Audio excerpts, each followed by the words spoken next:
Pues buenos días, el Señor les bendiga con toda bendición en Cristo, y es bueno ver que ya la iglesia comienza a tener un aspecto más como lo que estamos acostumbrados, ¿no? Esta semana tenemos el 70% permitido del aforo. Los hermanos están trabajando en adaptar la sala. Damos gracias a Dios por cómo nos ha ido sosteniendo y ayudando en esta pandemia que, bueno, parece que va amainando un poco, pero el Señor sabe, ¿no?, cómo va a proseguir todo esto. Mucho cansancio, ¿no? En algunos, agobio. ¿Quién está cansado? Agobiado con problemas que genera, ¿no?, toda esta situación tan extraña. Y bueno, pero este es un refrigerio que tenemos como pueblo, un refrigerio que el Señor nos permite al poder tener contacto con Él, su Espíritu, la Escritura. Para eso nos ha dejado este momento especial, para adorarle escuchando. Te pido que calles tu corazón, tu mente, que la calles un poco. Venimos con todo ese rum, rum, rum, rum, rum, rum, rum, rum, rum, rum, rum de fuera. Nuestro corazón va mucha distracción. Pero este es un tiempo de adoración, escuchando la historia del Señor, la Escritura, este libro tan importante para nosotros los discípulos, las discípulas de Cristo. Seguimos avanzando y ya estamos casi en el sprint final del libro de los Hechos, que se ha hecho largo, pero bueno, entiendo, me decía Manuel, que en otra iglesia él había pasado más años estudiando el libro de los Hechos.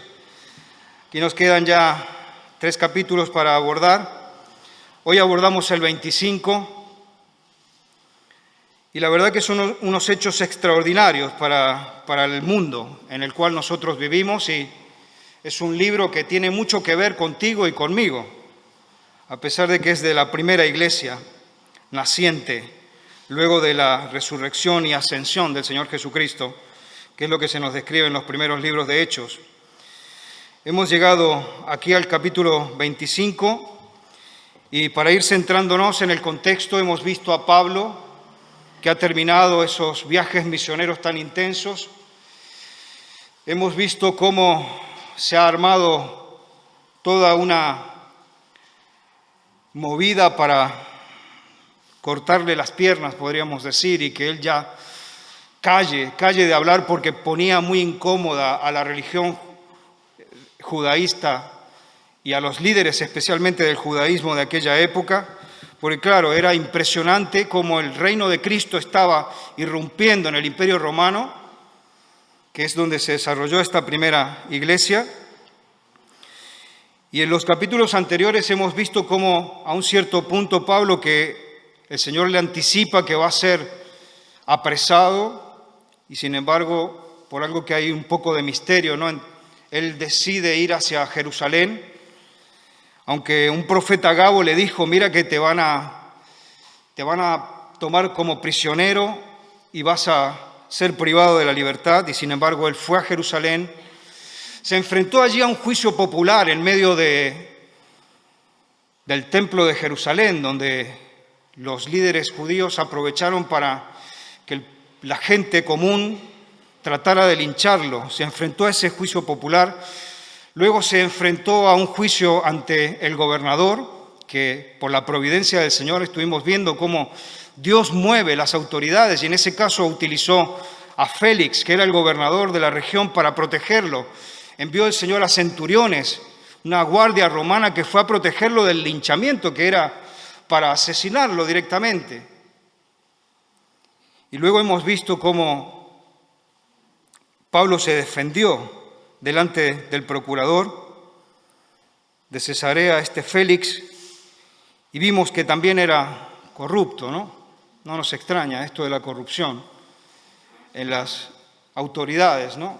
Se ha existido en el Antiguo Testamento, hemos visto la corrupción, lo vemos en el Nuevo Testamento, y vemos que es una cuestión que nunca pasa, que nunca terminará hasta que el Señor Jesucristo venga y termine todas las cosas e inicie su reinado definitivo. No es ya, porque ha pasado una parte de todo esto. falta todavía el regreso del Señor Jesucristo y el establecimiento de su reino ya en firme por toda la eternidad. Mientras tanto seguiremos viendo episodios del tipo de la corrupción que hemos visto con Félix.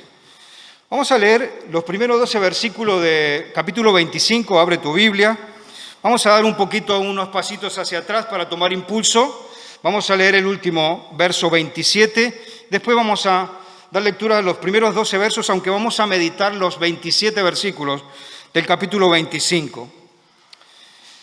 Pero luego entenderás por qué vamos a hacer este pequeño paso atrás. Dice Lucas en capítulo 24, 27, dice, pero al cabo de 2 años recibió Félix por sucesor a Porcio Festo, y queriendo Félix congraciarse con los judíos, dejó preso a Pablo.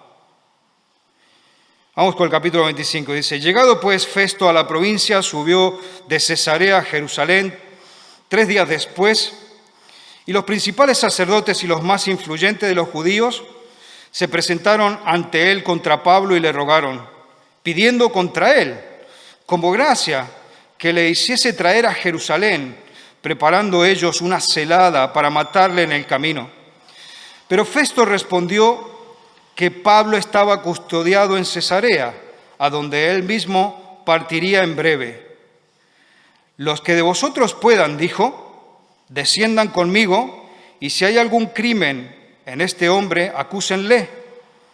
Y deteniéndose entre ellos, no más de 8 a 10 días, venido a Cesarea, al siguiente día se levantó el tribunal y mandó que fuese traído Pablo. Cuando éste llegó, lo rodearon los judíos que habían venido de Jerusalén, presentando contra él muchas graves acusaciones, las cuales no podían probar, alegando Pablo en su defensa, ni contra la ley de los judíos, ni contra el templo, ni contra César he pecado en nada.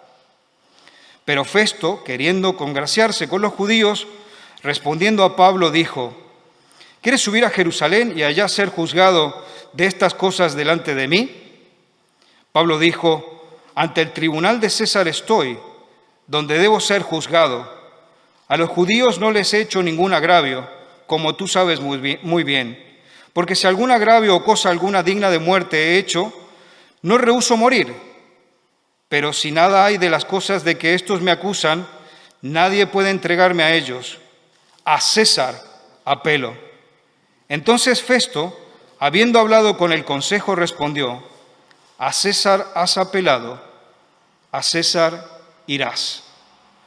Paro aquí la lectura y como dije, lo mismo vamos a meditar los 27 versos en 3 puntos. Vamos a ver en nuestro primer punto cómo se reanuda este juicio que es un poco la segunda etapa. Primero inició ante Félix y ahora ante Porcio Festo. Vamos a ver el segundo punto de nuestra meditación, cómo Pablo apela al emperador, lo acabamos de leer. Y vamos a ver nuestro tercer punto, cómo Pablo también tiene que comparecer en audiencia ante el rey Agripa y Berenice. Y como decíamos, hemos dado un poquito de marcha atrás para coger impulso, para reflexionar en este tiempo, que claro, para nosotros es muy rápido, ¿no? Hemos pasado de un versículo, de un capítulo a otro, pero claro, han pasado 2 años. 2 años desde que Pablo ha quedado injustamente prisionero allí en la fortaleza en Cesarea del Mar. Hubo un cambio de gobierno, ha llegado un nuevo gobernador, Porcio Festo, y según los historiadores nos dicen que no fue un mal gobernador, sino que dicen que fue relativamente mejor que Félix. Y la frase que nos dice Lucas aquí, ¿no?, de que subió a Cesarea luego de 3 días, nos da idea de la proactividad que traía, porque la capital de la región era Cesarea del Mar, pero la ciudad más importante de la región era Jerusalén.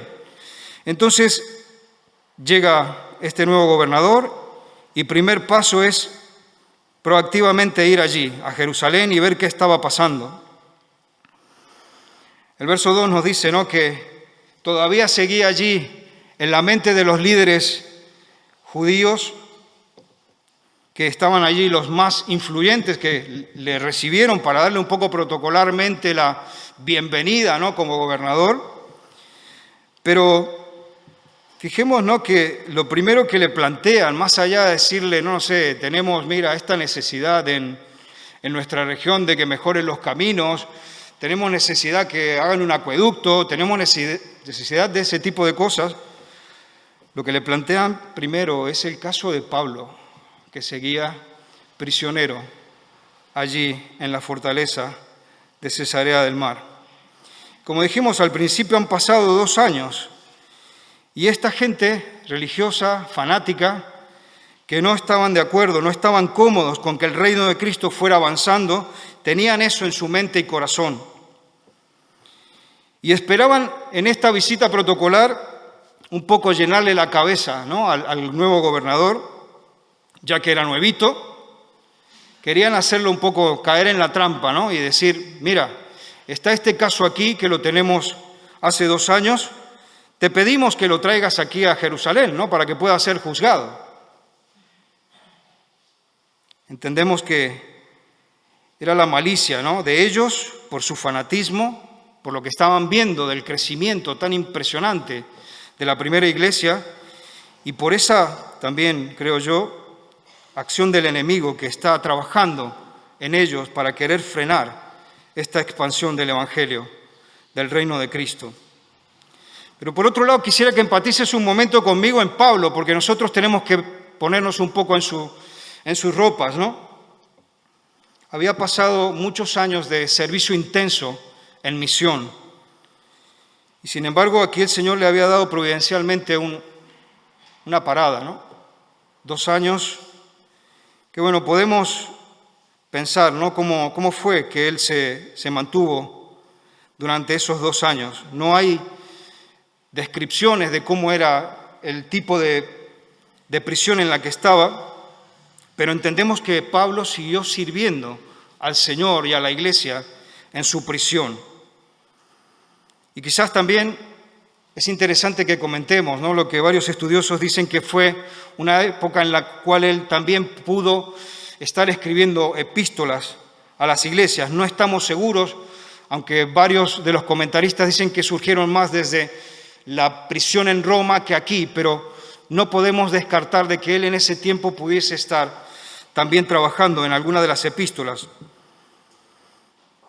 Pero aquí, como vemos, ¿no?, el Señor está dando providencialmente un descanso a Pablo después de todo ese intenso servicio que es desgastante. Los que están en el servicio saben que hay un desgaste muy potente en la gente que realiza todas las actividades de servicio. Y él llevaba un tiempo muy, muy pesado, ¿no?, sobre las espaldas. Pero estos dicen que lo trajeran a Jerusalén, dice en el verso 3, Lucas. Y también nos habla de que tenían en mente una emboscada, porque no era que lo querían hacer llevar de nuevo a juicio ante ellos, porque Pablo estaba clarísimo que no había ningún tipo de prueba contundente para poder condenarlo. En cualquier juicio normal, Pablo hubiese tenido que ser liberado inmediatamente. Pero claro, lo que ellos tenían en mente era que volviera a Jerusalén, emboscarlo en el viaje desde Cesarea a Jerusalén y eliminarlo. Y estamos hablando de líderes religiosos que estaban tramando toda esta movida. No estamos hablando de gente del pueblo, porque habíamos visto anteriormente que hubo una conjuración, pero la mayoría de los que se estaban conjurando en contra de Pablo eran celotes. Se habla de unos 40 que fue, no sé si lo recordáis, que el sobrino de Pablo detecta un día que estaban allí conjurándose y entonces va y avisa, y también el Señor providencialmente a través de la acción del tribuno lo protegen a Pablo y ahí es cuando lo trasladan de Jerusalén a Cesarea. Pero en este caso vemos que la corrupción aumenta, porque ya no son los celotes los que están tramando el asesinato de Pablo, sino que son los mismos líderes religiosos. Y creo que esto nos tiene que hacer pensar a ti y a mí. en esta mañana. Ya veremos las aplicaciones, pero inmediatamente nos damos cuenta que cuando se vive una religión separada de Dios, cuando tú vives una religiosidad que no tiene conexión con el Dios verdadero, y en este caso estoy hablando del Dios de la Escritura, no el Dios que cada uno se pueda a lo mejor hacer a su imagen, algún ídolo que a veces, inclusive en la misma iglesia evangélica vemos, que surge. Es muy peligroso esto de que la gente sea muy apasionada en su religión. También lo hemos visto en la historia del cristianismo, cuántas guerras santas se han llevado adelante en nombre de Dios. Por eso es muy importante que meditemos esta mañana sobre estos aspectos históricos, que a veces parece un poco tedioso, ¿no?, tener que ver la historia, pero en realidad la historia el Señor lo ha dejado por algo con el Espíritu Santo aquí escrito, para que tú y yo podamos sacar conclusiones de que el ser humano es siempre el mismo, en el antiguo, en el nuevo y en nuestros días. Y eso es lo que estamos intentando hacer, ver cómo este texto tiene aplicación para nosotros. Y aquí vemos, esa religiosidad fanática lleva a esta gente a estar pensando como unos delincuentes y asesinos, tratando de matar a Pablo. Pero Festo, y aquí vemos de nuevo la providencia del Señor, verso 4, les respondió a estos líderes, ¿no? Y a este punto debemos comentar que no comprendemos si Festo era consciente de todo este trasfondo religioso. Poco a poco vamos viendo que no, porque él después se echará mano de rey Agripa, porque él dice que no entiende todas las tradiciones y la cultura judía, y por eso se va a montar luego la audiencia ante el rey Agripa. Pero aquí Festo inmediatamente les para los pies a los líderes religiosos y le dice, no, Pablo está en Cesarea custodiado, está allí, privado de su libertad, se queda allí. Y aquí vemos la providencia de Dios, porque como estamos viendo, ¿no?, ellos lo que querían era asesinar a Pablo, y el Señor está utilizando aquí al gobernador para evitar ese crimen.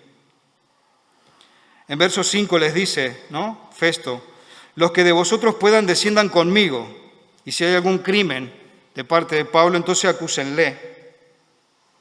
Y claro, vemos que Festo está dispuesto a traer a Pablo a juicio otra vez para solucionar el asunto. Sin embargo, él vuelve a insistir de que eso se haría en todo caso en Cesarea del Mar y no en Jerusalén. En el verso 6 ya nos habla, ¿no?, de que al día siguiente se formó el tribunal y mandó a que trajesen a Pablo delante del tribunal. Y vemos que una vez más Pablo se encuentra ante un gobernante gentil, en este caso Porcio Festo, y sigue siendo acusado por los líderes religiosos. Y el verso 7 es bueno que lo volvamos a releer, ¿no?, porque dice que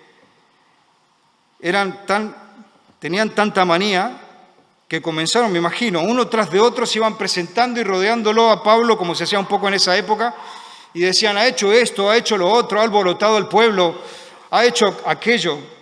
Pero lo más impresionante era de que, como termina el verso 7, ¿no?, que no podían probar nada de lo que se estaba diciendo. Y vemos que Pablo también comienza su defensa, ¿no?, y la misma defensa que había hecho anteriormente, descansando en su integridad como creyente, y también creo que él también descansaba en esa falta de pruebas, porque no había nada que pudiera dar indicio, en este caso al juez, al gobernador, que diera al lugar, ¿no?, como que había hecho todo lo que decían los líderes religiosos. Vamos a nuestro punto 2, cómo Pablo apela al emperador. En el verso 9 empezamos a ver ya ese juego político que se da entre el gobernador y los judíos, los líderes judíos. Porque claro, el gobernador lo que tenía que hacer era mantener la paz en la región. Y entonces nos dice aquí Lucas, en el verso 9, que Festo quería congraciarse con los judíos. Era un poco como que quería darles a contentarlos. Y claro, por eso no daba libertad a Pablo, porque iba a quedar mal con los judíos, con los líderes judíos. Y para él era importante delante de Roma, que él era supervisado desde Roma, mantener esa paz, esa pax romana que llamaban ellos, ¿no?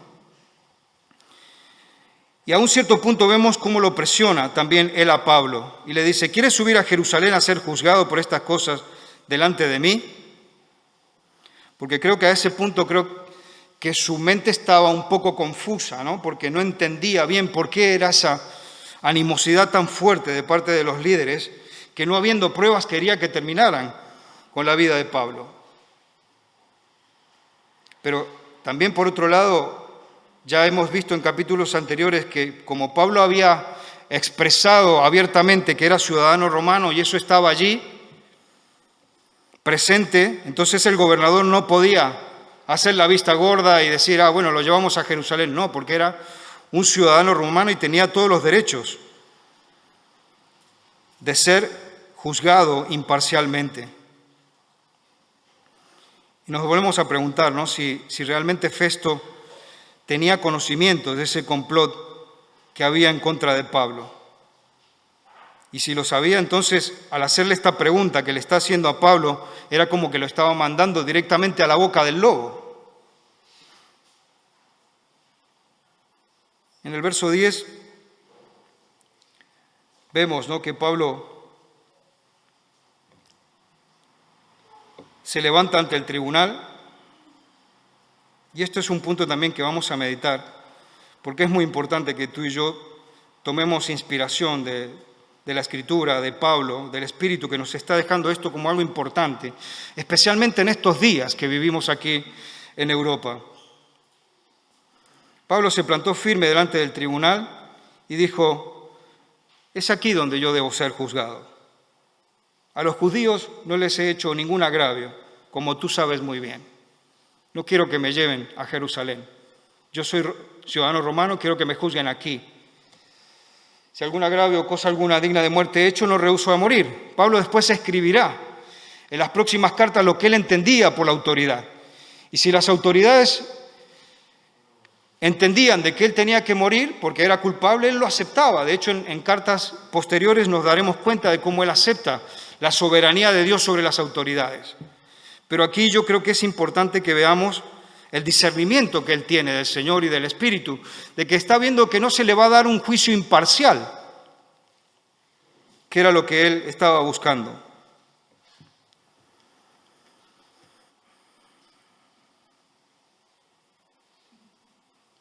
Y es interesante también que pensemos en la idea de que Pablo no quiere ser martirizado, porque él bien podría haberse dejado llevar y decir, bueno, ha llegado mi tiempo final, me dejo estar, ¿no? Que después vemos que con el tiempo en la historia de la Iglesia hemos visto que han surgido estos que se martirizan, ¿no?, que se autoflagelan y que están allí autocastigándose pensando que con eso se honra y se da honor a Dios. Y a veces pues, nosotros no tenemos entre nosotros gente que se autoflagela, ni se crucifica en cruces como lo vemos en otras culturas. Pero a veces eso puede ser sutil e introducirse en nuestras iglesias. Y el automartirizarse no es correcto. Y aquí es una pista que nos deja el Evangelio en ese sentido. Pablo decide luchar, él ve que es inocente y no se deja ahí, no se entrega a martirizarse, sino que él dice, lo vemos, que se levanta y se pone en pie y va a luchar, va a plantarle cara en el juicio. Y ahí es cuando dice, ¿no?, que a César apela, cuando él intuye esa animosidad, ¿no?, esa imparcialidad que hay, esa parcialidad, me confunde esta palabra, es parcialidad, porque está viendo allí que Festo está tirando más hacia los líderes judíos que hacia él. Y ya él había sufrido la prevaricación del anterior gobernador. La prevaricación es cuando una autoridad no hace lo que tiene que hacer, hace un juicio malo, que no es correcto. Él ya tenía sobre sus espaldas esa prevaricación del anterior gobernador y seguía allí. A César apelo, va a decir Pablo cuando realiza todo eso en su mente. Y es que, como estábamos diciendo antes, todo ciudadano romano tenía derecho de que su caso fuera escuchado por el mismo César. Es como lo que pasa en nuestros días cuando tú dices, me han juzgado, y subo a una instancia y subo a otra hasta que llego a la Corte Suprema. En este caso, Pablo está echando mano de ese derecho y dice, yo veo que aquí no tengo las garantías de que soy juzgado imparcialmente, por lo tanto apelo directamente al César. Y mira tú por dónde, ¿quién era el César en ese momento? Era Nerón. Pero estamos en la primera etapa de Nerón, donde ha hecho un reinado correcto dentro de todo, asesorado por gente que lo estaba ayudando a hacer un buen gobierno, y creo que Pablo nunca pensó que en el futuro se transformaría en uno de los enemigos más grandes del cristianismo. Pero Pablo está apelando directamente a Nerón. Y en el verso 12 vemos, ¿no?, como Festo, ante esto que ha reclamado Pablo, que es ejercer su derecho como ciudadano romano de apelar a la Corte Suprema del Imperio Romano, no puede hacer nada. Él invoca ese derecho y no se lo puede negar. Y le dice, a César has apelado, a César irás. Vamos hacia nuestro punto 3. Y Pablo, aquí en esta parte del texto, Lucas nos dice que tuvo que comparecer ante el rey Agripa y Berenice. Entonces, a partir del verso 13 se nos habla, ¿no?, de esta audiencia que tuvo que enfrentar de nuevo Pablo ante Herodes Agripa II, que reinaba en ese momento en una parte pequeña de la región, al noroeste de la provincia. Y claro, este Agripa II era uno que conocía muy bien las costumbres y los asuntos religiosos de los judíos, al punto de que el emperador le había dado la autoridad incluso de controlar las personas que trabajaban en el templo y también el sacerdote que era nombrado en este templo de Jerusalén. Y también me parecía interesante, en mis notas tengo, ¿no?, la ascendencia de este rey Agripa II. Y viene a ser nieto de Herodes el Grande, es su bisabuelo Herodes el Grande. Herodes el Grande es el que trató de matar a los niños en la época cuando Jesús nació. También su abuelo, el abuelo de Herodes Agripa, había sido también el que mandó a decapitar a Juan el Bautista y que también juzgó al Señor Jesucristo.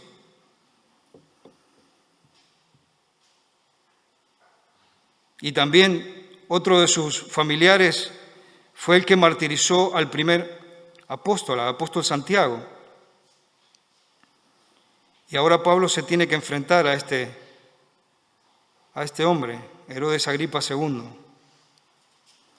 Y dice que se montó una corte que era con mucha pompa, dice Lucas. Mucha pompa quiere decir que fue más que todo un evento. Invitaron a todas las personas importantes de la ciudad a que asistieran a esta audiencia que estaba teniendo Pablo. Berenice era la compañera del rey Agripa, que a todo esto era su hermana, la hermana del rey. Y es tremendo, ¿no? Los historiadores Flavio Josefo y el mismo Juvenal registran que tenían relaciones incestuosas el rey con su hermana. Vemos, ¿no?, la corrupción. Herodes Agripa tenía una gran influencia, como decimos, ¿no?, porque tenía esa capacidad de entender el movimiento de los judíos, cómo eran sus leyes, cómo eran sus costumbres. Y claro, y aquí vamos viendo que Festo quiere tomar partido de eso. Y el verso 14 nos dice que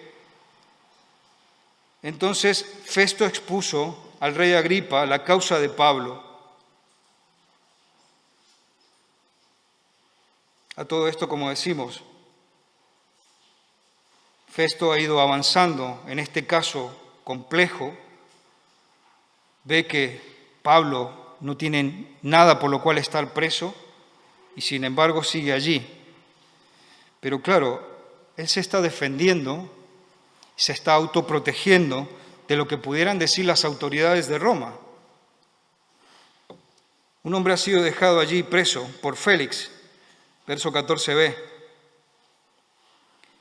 Verso 15, y piden condenación contra él. Porque claro, como vimos al principio, ¿no? Los líderes religiosos querían que él tomara el paso de condenarlo, aunque no había ninguna prueba en contra de Pablo. Pero en verso 16 les dice, pero no es costumbre de los romanos de que una persona sea condenada sin que se le haga un juicio justo. Y en verso 18 expone de que por más que ellos habían presentado a Pablo y el caso delante de él no había encontrado ninguna prueba de todo lo que le estaban acusando. Y ahora vamos a ese verso donde le dicen, ¿no? De dichas acusaciones que están hablando de las que hacen en el verso 19, ¿no? Dice, sino que tenían contra él ciertas cuestiones acerca de su religión y de un cierto Jesús ya muerto, el que Pablo afirmaba estar vivo. Como decíamos al principio, Pablo sigue hablando, inclusive allí en medio de la corte y en medio de la prisión en Cesarea, de el mensaje del Evangelio, de la cruz del Señor Jesucristo. ¿Y te acuerdas cómo era lo que le dijo el Señor a Ananías en capítulo 9, verso 15 de Hechos, cuando se convirtió Pablo? ¿Qué le dijo? Léelo conmigo, Hechos 9, 15.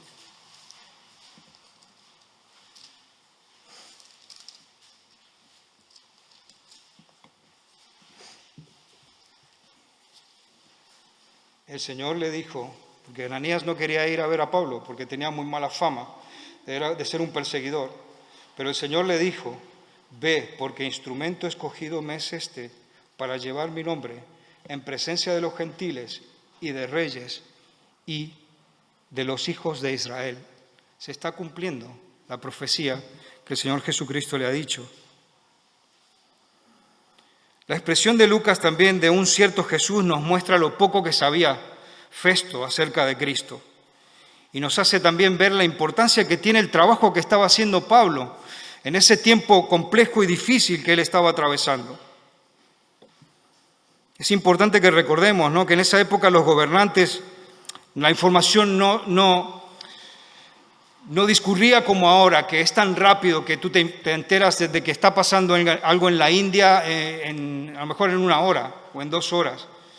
Aquí Festo todavía no tenía casi ni idea de Cristo. Esta habla de un cierto Jesús, del cual él escuchaba que Pablo había dicho que estaba muerto, pero que había resucitado y seguramente que había escuchado el mensaje de la cruz.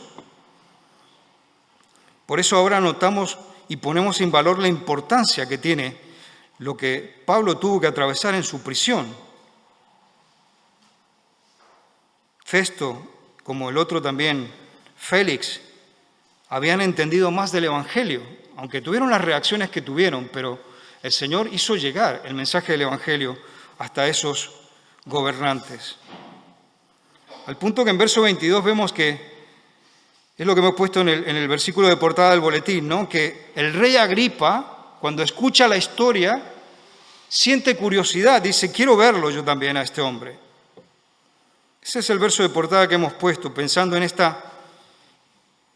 ministerio que Pablo está haciendo ahí entre los reyes y los gobernantes. Tendría la oportunidad de hablar ya no a otro gobernador, sino a un rey más.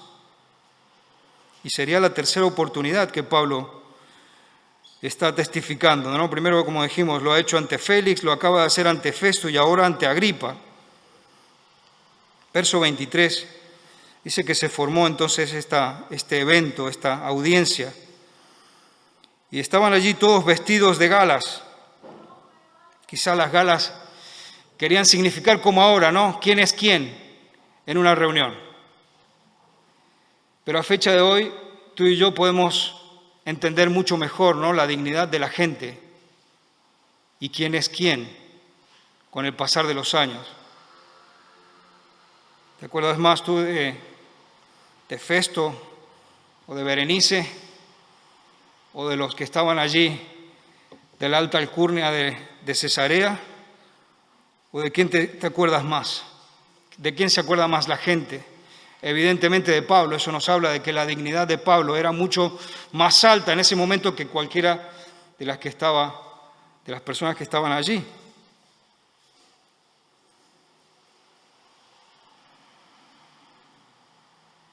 Y Festo manda a traer a Pablo.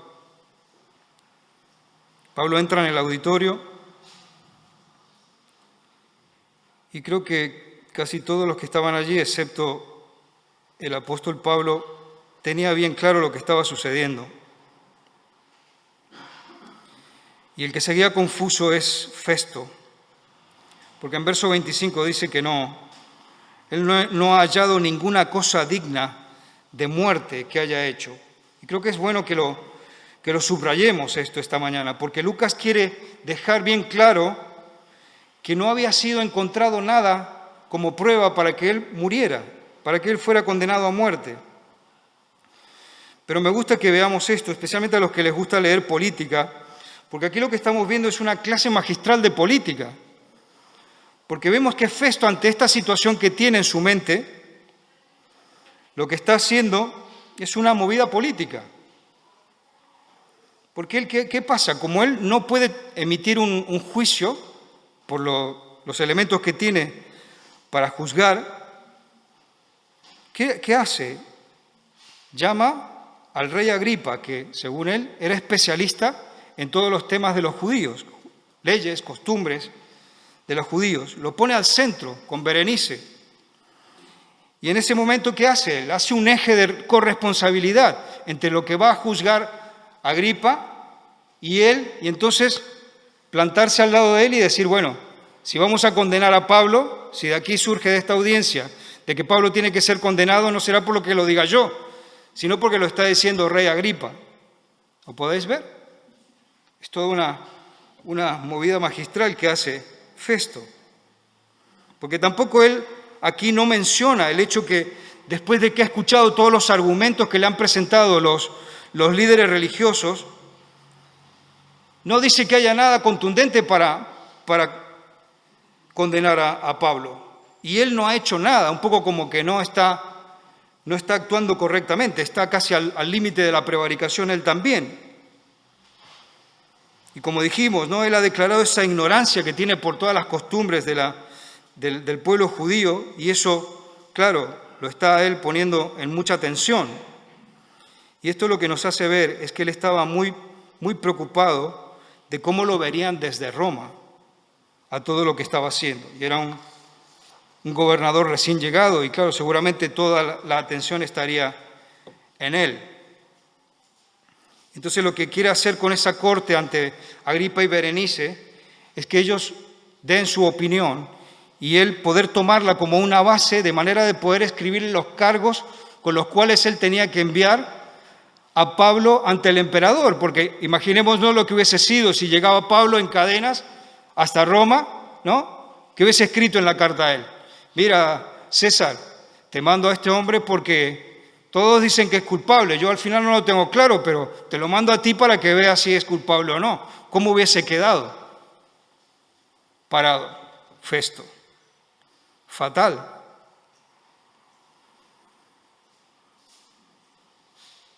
Y lo termina confirmando en el verso 27, que es donde termina nuestro capítulo de hoy, ¿no? Dice así, dice Festo: me parece fuera de razón enviar a un preso y no informar de los cargos que haya en su contra. Él era inocente completamente, Pablo. Entonces, ¿qué cargos iba a presentar para que le juzgara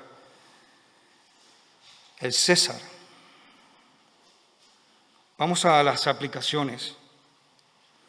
Primero, quiero que tomemos como meditación profunda para cada uno de nosotros lo que leímos de 24-27. donde se nos dice que Pablo llevaba 2 años privado de su libertad allí en la fortaleza en Cesarea del Mar.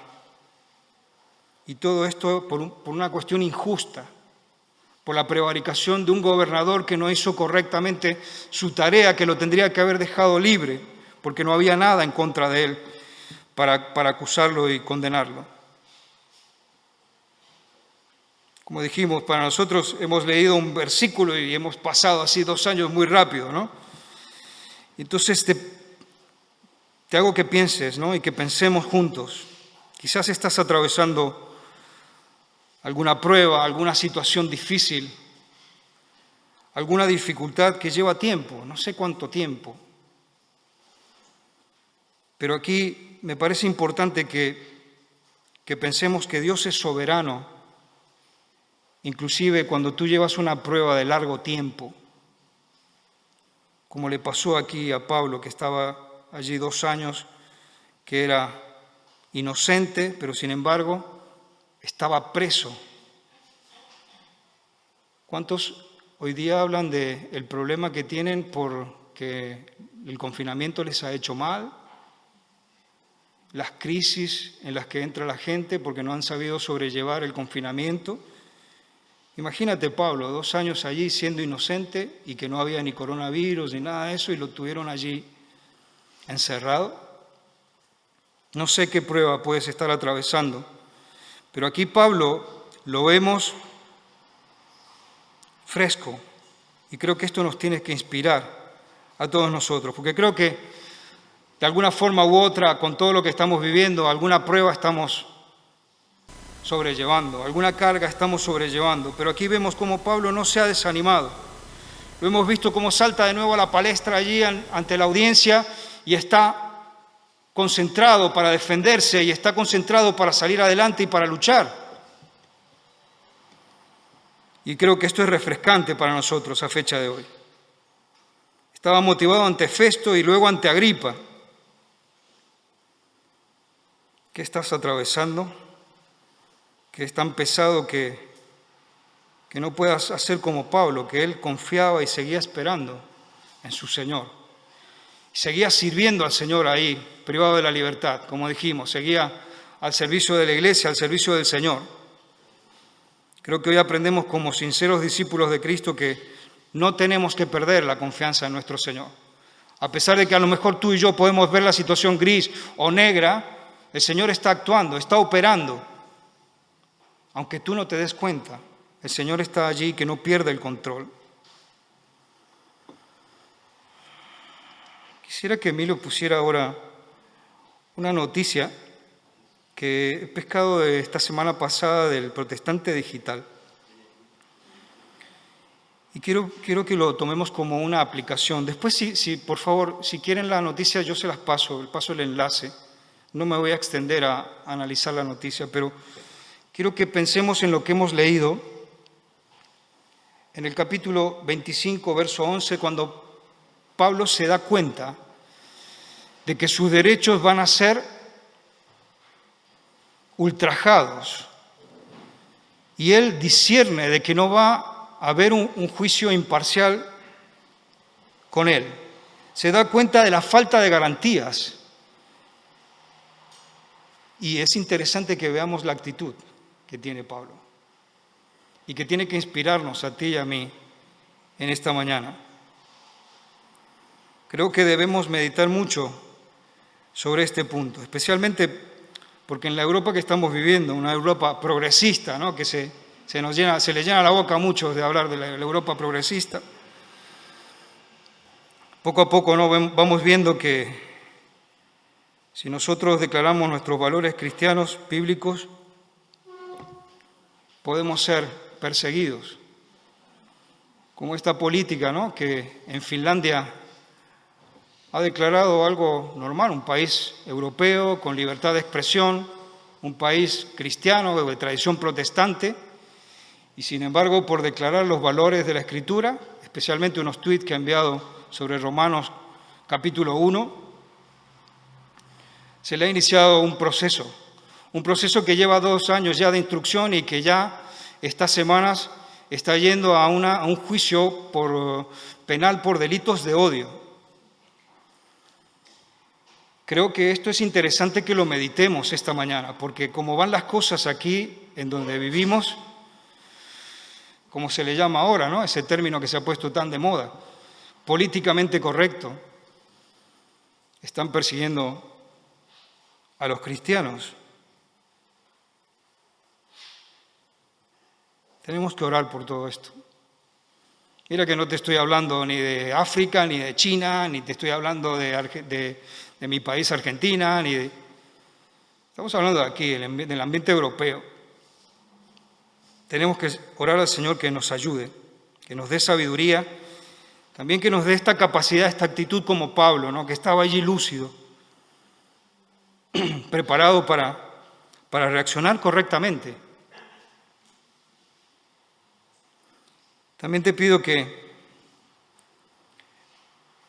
tomemos una aplicación del verso 19, 25-19. Especialmente piensa en esa expresión que usa Festo, ¿no? Un cierto Jesús, que ya está muerto. Evidentemente que nos da la pauta de que no conocía prácticamente nada de Cristo. Y por lo tanto eso para ti y para mí nos tiene que hacer reflexionar la importancia que tiene el conocimiento de nuestro Dios. ¿Conocemos realmente a nuestro Dios? Te hablo del Dios de la Escritura. No te hablo del Dios que a veces podemos nosotros imaginarnos, sino del Dios que se revela de la Escritura.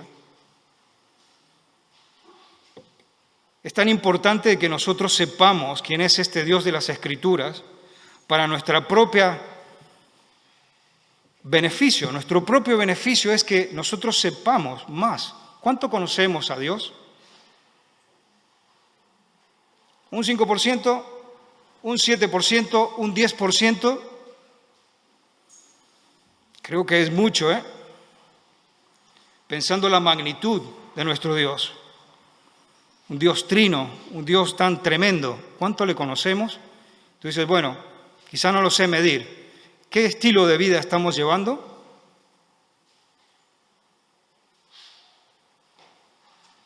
Hay un famoso dicho, ¿no? Que dice, dime con quién andas y te diré quién eres, ¿no? ¿De dónde viene el conocimiento de una persona normalmente? Si no es por esa relación estrecha que puede tener una persona con otra, en la cual se intercambia, ¿no? Se socializa y se aprende. ¿Cómo es esa relación con el Señor? Esa relación que Él quiere tener, que Él llama a todos nosotros a tener una relación íntima. Es el Señor Jesucristo, ¿no? Esta es la hora que el Padre busca verdaderos adoradores que le adoren en espíritu y en verdad.